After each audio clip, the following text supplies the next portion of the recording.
નમસ્કાર ખેડૂત મિત્રો, આજે અમારી YouTube ચેનલ ખેતીની વાતમાં આપણે જેમ આગળ પણ વાત કરતા આવીએ છીએ એમ આજે પણ એક નવી વાત લઈને, નવી જાણકારી લઈને, નવી અનુભવ લઈને અને ખેડૂતોના મંતવ્ય લઈને, ખેડૂતોના પ્રશ્નો લઈને આપણે તમારી સમક્ષ જ્યારે હાજર થયા છીએ ત્યારે આજે વાત કરવાની છે જીરું અને ધાણાની.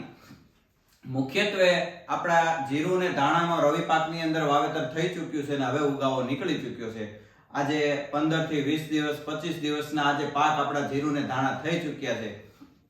ત્યારે આપણે આગળ પણ વાત કરી હતી કે એમાં કેવા કેવા પ્રકારની ફૂગનાશક દવાઓ વાપરવી જોઈએ, કેવા કેવા પ્રકારના ખાતરો આપવા જોઈએ, એ બધાની આપણે આગળ વાત કરી ચૂક્યા છીએ. પણ આજે વાત કરવાની છે કે કેવા કેવા પ્રકારમાં એમાં કીટકો આવતા હોય છે, એટલે કે કેવા કેવા પ્રકારની જીવાત આવતી હોય છે જીરું અને ધાણાની અંદર. તો મુખ્યત્વે જીરું અને ધાણાની અંદર ખેડૂત મિત્રો થ્રિપ્સ, કથેરી, મોલો મચ્છી અને લીલી પોપટી ને સફેદ મચ્છી, આટલી મુખ્યત્વે આપણે જીવાતો જીરું ને ધાણાની અંદર આવતી હોય છે. તો એને કયા કયા સ્ટેજે કેવા કેવા સ્પ્રે લેવા જોઈએ, કેવા કેવા પેસ્ટિસાઇડો વાપરવા જોઈએ, કઈ અવસ્થાએ વાપરવા જોઈએ, કેટલા પ્રમાણમાં વાપરવા જોઈએ, અને આ કીટકનાશકને જો આપણે કંટ્રોલ કરવામાં ન આવે તો એનાથી શું નુકસાન થાય છે, આપણે એને સમજવાનું છે. તો સૌપ્રથમ વાત કરીએ કે ભાઈ જીરું ને ધાણાની અંદર સૌપ્રથમ આપણે મુખ્યત્વે જોઈએ તો આપણે થ્રિપ્સ અને કથીરીનો એટેક આવતો હોય છે. હવે આ થ્રિપ્સ ને કથીરી છે, લીલી મચ્છી છે, મોલો મચ્છી છે, આ બધી જીવાતો જે પોતાનું જીવન ચક્ર ચલાવે છે મુખ્યત્વે આપણા રવિ પાકના જે પર્ણ હોય છે, પાકના પાન હોય છે, એને સૂસીને પોતાનું જીવન ચક્ર ચલાવતી હોય છે અને આપણા પાકની અંદર નુકસાન કરતી હોય છે. મુખ્યત્વે પાન વળી જવા, પાન સુકાઈ જવા, પાન પીળા પડી જવા, આવું બધું થતું હોય છે જ્યારે એટેક આવે છે ત્યારે. તો આનાથી શું થાય છે કે પાનનો રસ જ્યારે સુકાઈ જાય છે તો પાન છે એ મુખ્ય વસ્તુ છે. જે પાન છે એ પાકનું રસોડું છે. જ્યારે રસોઈ જ ન બને તો ખાવું શું, પાકને લેવું શું, પાકને વૃદ્ધિ કેમ કરવી, પાકને ફ્લાવરિંગ કેમ લેવું, ને પાકને આપણે જે ઉપજ લેવાની છે એવા દાણા કેમ બનાવવા, આપણો પાક કેમ ઉચ્ચ ક્વોલિટીનો અને વજનદાર બનાવો. તો આને કંટ્રોલ કર્યા વગર આ શક્ય છે નહીં.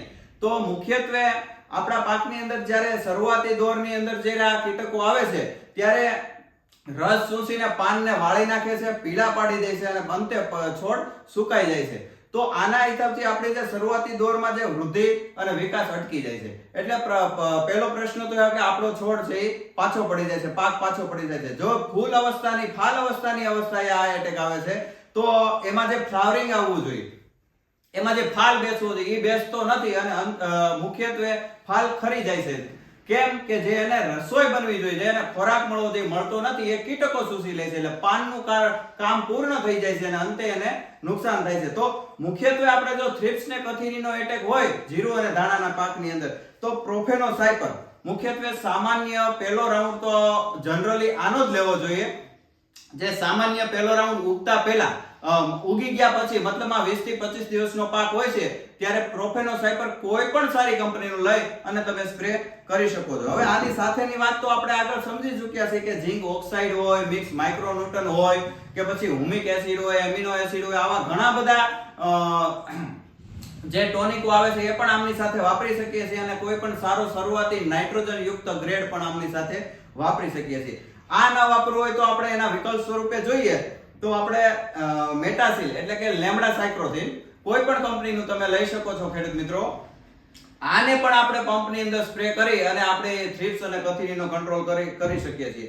એવી જ રીતે મોલો મચ્છી અને થ્રિપ્સ બંને સાથે હોય તો તમે એલેક્ઝા એટલે કે વલ્લભ પેસ્ટિસાઇડનું એલેક્ઝા આવે છે જેની અંદર થાયોમેથોક્ઝામ અને લેમ્ડા સાયક્લોથિન બંને ટેકનિકલ એક સાથે આવે છે. એટલે આ બંને જ જીવાતને કંટ્રોલ કરે છે, જે આપણા પાકને નુકસાન કરતું અટકાવે છે. આ ખૂબ જ જરૂરી છે, આ સ્પ્રે લેવો આ ખૂબ જ જરૂરી છે કીટકનાશકોને કંટ્રોલ કરવા. નહીં તો આપણા પાકની અંદર ઘણા બધા નુકસાનો થતા હોય છે. એની આગળની આપણે જો વાત કરીએ, આગળ હું પ્રોડક્ટ વાપરવી જોઈએ, એ સિવાયનો વિકલ્પ હું હોઈ શકે તો આપણે આકાશ પેસ્ટિસાઇડનું મોરફિલ આવે છે જેની અંદર ફિપ્રોનિલ અને થાયોમેથોક્ઝામ આવે છે.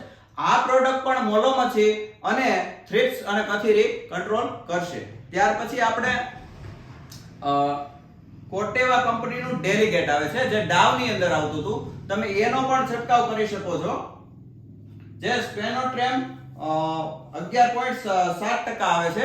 આ તમારે પંપે 10 થી 12 ml નાખીને તમે આનો સ્પ્રે કરો તો પાકની વૃદ્ધિ વિકાસ પણ થાય છે અને સાથે સાથે આપણી પેસ્ટ પણ કંટ્રોલ કરે છે. ત્યાર પછી તમે જોવો તો તમે સિનવા પણ લઈ શકો છો. આઈઆઈએલ કંપનીનું સિનવા કરીને આવે છે. આ પણ ઊંચી પ્રોડક્ટ છે. આ પ્રોડક્ટનો થોડોક પંપ, આ બધી પ્રોડક્ટનો પંપ થોડો ઊંચો જાય ખેડૂત મિત્રો, પણ જ્યારે હેવી એટેક દેખાય ત્યારે કોઈ પણ હલકી દવાનો ઉપયોગ કર્યા વગર એક સ્પ્રે આનો લઈ લેવામાં આવે તો આપણો જે પાકને રોકી રાખવામાં આવે છે કીટકોના હિસાબે, એ રોકાતો નથી અને વૃદ્ધિ અને વિકાસ, ફાલ બેસવાની અવસ્થા હોય તો ફાલ, આ બધું જ ચાલુ રહે છે. ત્યાર પછી આપણે વાત કરીએ તો FMC નું રોગર કરીને આવે છે, જે ડાયોમેથોએટ આવે છે. એ પણ તમે મોલોમછીની અંદર ઉપયોગ કરી શકો છો. ત્યાર પછી આપણે આગળ વાત કરીએ તો આપણે જૂની ને જાણીતી માર્શલ, FMC કંપનીનું માર્શલ આવે છે. એ પણ મોલોમછીની અંદર તમે ઉપયોગ કરી શકો છો. પછી તમારે થ્રિપ્સ કથેરીને મોલોમછી સાથે હોય, લીલી મચ્છી સાથે હોય તો આપણે બાયર કંપનીનું લેસન્ટાનો પણ ઉપયોગ કરી શકો છો. ત્યાર પછી મોલોમછી અને લીલી મચ્છી એવો એટેક આવે તો આપણે UPL કંપનીનું ઉલાલા પણ આપણે ઉપયોગ કરી શકીએ છીએ. આવા બધા, આ તો મેં તમને આ સેમ્પલ બતાવ્યા છે, પણ તમે ઘણી બધી આના સિવાયની પણ પ્રોડક્ટો આવે છે. જેવી જરૂરિયાત, જેવા કીટકો, જેવો એટેક, જેવી પાકની અવસ્થા, આ પ્રમાણે તમે કોઈ પણ સારી પ્રોડક્ટ લઈ અને તમે છંટકાવ કરી શકો છો.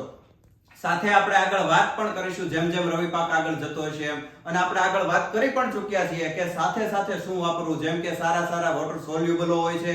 પછી આપણે ખાતર વ્યવસ્થાપનના ભાગરૂપે જે નીચેથી રવિ પાકોની અંદર સમયાંતરે પાકની અવસ્થા મુજબ જે ખાતરોને આપણે વાપરવાના છે એને પણ આગળ વાત કરશું. ત્યાર પછી આપણો પાક આવશે ફ્લાવરિંગ અને ફાલની અવસ્થામાં, ત્યારે પણ શું વાપરવું જોઈએ સાથે એની પણ આપણે વાત કરશું. ત્યાર પછી આપણો પાક પાકવાના સમય ઉપર આવશે, જ્યારે દાણો બનાવવાની સમય આવશે, ક્વોલિટી બનાવવાની સમય આવશે, ત્યારે પણ શું વાપરવું જોઈએ એની તમારી સમક્ષ અમે માહિતી લઈને અમારે YouTube ચેનલની અંદર આવતા રહીશું. અમારી YouTube ચેનલનું નામ છે ખેતીની વાત. આ વિડિયો અન્ય ખેડૂત મિત્રોના ગ્રુપમાં શેર કરી દીધો, જેથી કરીને અન્ય ખેડૂત મિત્રોને આવી બધી જાણકારી મળતી રહે. સબસ્ક્રાઇબ કરી દેજો, બેલ આઇકોન દબાવી દેજો, અને ખેડૂત મિત્રોને ગમે તે પ્રશ્ન હોય અમારા અથવા તો અમને કઈ મંતવ્ય આપવાનું, અમને કઈ સલાહ સૂચન કરવાનું હોય તો જરૂરથી તમે કોમેન્ટ કરજો, જેનો અમે જરૂરથી જવાબ આપીશું. અને અમારી YouTube ચેનલ ખેતીની વાતને લાઈક કરી દેજો. આપ સૌનો આભાર.